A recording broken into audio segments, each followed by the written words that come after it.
Mwana natampala nane nga tetugatta. Musajja yamuzinye omusolo ne gumufubutukira mu. Tuli mu kusiba safuko. Ate wakanasi. Bazinye muzine.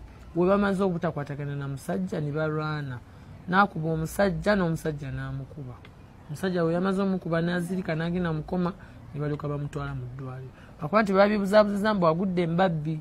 Neera nga obimanyi ffe basireebu. Utufuna obuzibu tetusobola kwogera kiri ekituufu. Tuba tulina oyiiya yawo kisitolo okubuzaabuza public. Teyagudde mbabbi bamukwidde mu loogi. Si loogi banange. Ogambye musajja. Sina kugambako mu loogi era ne loogi ngimanyi. Bamukuddewa. Ewuwe. Omusajja yazze ewuwe. Era neiba ye yampadde bawe oba omusajja gwaguzaako mu tawuni. Si bawe lwansonga tubadde tetutera mulaba. Kugambye mbu akola mu tawuni n'ompakanya. Akola mu tawuni. Akola mu tawuni kitegeeza omuntu eyeetunda. Ate nze no wayogedde mbu akola mu tawuni. Nabadde manyi otegeeza wali ku dduuka lye. Wagamba mbu okola mu tategeeza omuntu agamba mbu okola mu tategeeza omuntu okola mu tawuni osamba gwa nsimbi ozanyisa makkati. Ekikazi nga tekirabika kuzanyisa makkati. Tekirabika. Lwaki? Kyeko yabadde bawe n'ebino abasajja be bagiraagiramu. Okuyita Subi Queen nti malaaya olw'ensonga ya content nedda bambi kibeera kisusseemuko. Ndabye akatambi ka Dr. Sefko abadde ali ne Sharon nga bagezaako okubeera nga bawayamu obuwiiki buli omu ali entitled ku ndowooza ye kubanga omuntu abeera ne information ey'enjawulo gwe gy'oyinza okubeera nga tomanyi. Naye okugamba mbu Subi Queen malaaya mwenna abafollowinga Subi Queen mukimanyi bulungi nnyo nti mukyala mulokole nnyo era atera osabirawo wa Pastor Bugembe atera okubeerawo. Yes, tesinti buli asaba oba buli asaala atabeera na history we oba na bintu byemabega ebibi byakola sinti buli omu mutuukirivu. Naye omuntu okuvayo mu kamera n'agitunulamu waati n'asala omugambo ku muntu atanaakubeera ng'avaayo ku kyerangirirako munnange ekyo si kirungi. Subi Queen tanavaayo gamba mbu nze ndi malaaya naye gwe n'otunula mu kamera n'otegeeza eggwanga nti oyo malaaya. Omukyala alina bizinesi ye. On top of that ekifaananyi kyalaga mu kamera ne wajja ku TikTok tekirina we kikwataganira na bwamalaaya kaŋŋambe bwe nti amazima kinnumyemu. Obuwiiki ng'okyogeredde mu situation nga mukyala wattu mulwadde ali ku kitanda ali mu kubeera ng'apookya na biwundu oluvannyuma lw'ababbi okumulumbagana.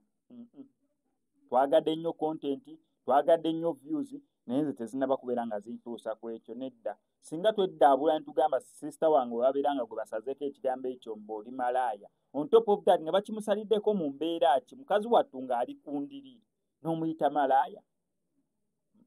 Tekinsanyusiza nga nze SMX. Nkoze content bingi nnyo byenkola ku SMX media ne wogenda ku stories bingi nnyo nange byenkola ensobi nnyingi nnyo zenkola obuwiiki nga nkimanyi mbu nkola nsobi omanyi binene ebintu oluusi tubikola nga tukimanyi mbu omuntu omuwayiriza nga tukimanyi mbu okola nsobi.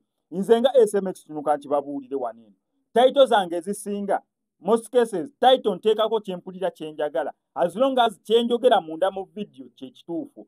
Taito nnyingi nnyo abantu bakomplaini nze SMX lwaki otaddeko kino taito nsobola oteekako kyonna kyenjagala as long as content alimu ye arriminga n'ekyo nze personally ng'omuntu kyenjogera oba ekiri ku ground. Naye okugamba munnowo nti malaaya kinnumyemuko baami naddala okusinza mu mbeera Subi Queen gy'alimu ey'okubeera nti mukazi wattu apookya na biwundu oluvannyuma lw'okugwa mu babbi ne bamukuba. Abaana bamanyi osala omugambo wa mulimu abakazi boyina okuwa respect kati ng'oyo omukazi bamuyita Subi Queen. Subi Queen yagudde mbabbi kati wagwa mbabbi nga bamugamba nnyabo tuwe byonna by'oyina leeta essimu yo leeta ssente leeta buli kimu ky'oyina ng'okimanyi kya bugagga. Kati Subi Queen kumbe yalaba katambi ka seeka waliwo maseeke yavaayo n'agamba ogwanga mbabbi sooka obatambule. Kati ne Subi Queen kye yakoze n'agamba ababbi sina n'ekimu kye ŋŋenda kubawa naye nange ŋŋenda kubatambula ŋŋenda kubakuba. N'akwata essimu ye n'agiwummuza wansi n'akwata ne waleti ye mane paasi nayo n'agiteeka wansi ekisumuluzo ky'emmotoka n'afunya ebikondi. Subi Queen n'asooka atambula ababbi naye muganda wange gye byagweredde nga batambudde Subi Queen. Baakubye Subi Queen. Baakubye Subi Queen naye ate yalaze ekyobuzira n'ababbindooza baatutte ebintu be naye nga bagamba ono omukazi tagenda kuba yabatambudde nga bwe bamutambula n'abakwata ku lubuto ngeno bamukwata ku maaso bamukubye panchi ku maaso obukowekowe ne bugwa n'agamba owaayi seeteekera babbi n'alyoka akuba omula mwana Subi Queen naye nga kwikirika valo ogenda wona toddamu kutambaala babbi sumbusa kala kayima mbutondo pe kaja ya sumbusa eri yali sumbi nato ne sumbi Queen Subi akola mu town akola mu town ku mukwana akedi atunda masuka n'enkumbi manya asamba gwa nsimbi atunda nkumbi enkumbi ezo mbuliri akira akola kachaga na yasa amanyeze atazamba gwa nsimbi kubanga ine motoka yao fetwamumanyira kubanga yakwate motoka ye najagala nnyo ng'omuntu agitawaza n'ogitawaza agituma n'erinnya lya muntu mbusimanyanga ye Brighton era abamu bamitana mama Brighton simuwana natampala nanne nga tetugatta musajja yamuzinye omusolo ne gumufubutukiramu tuli mu kusiba safuka ate wakana bazinye muzine we bamaze obutakwatagana na musajja ne balwana n'akuba omusajja n'omusajja n'amukuba musajja we yamaze omukuba n'azirika n'agenda mukoma ne balyoka bamutwala mu ddwaliro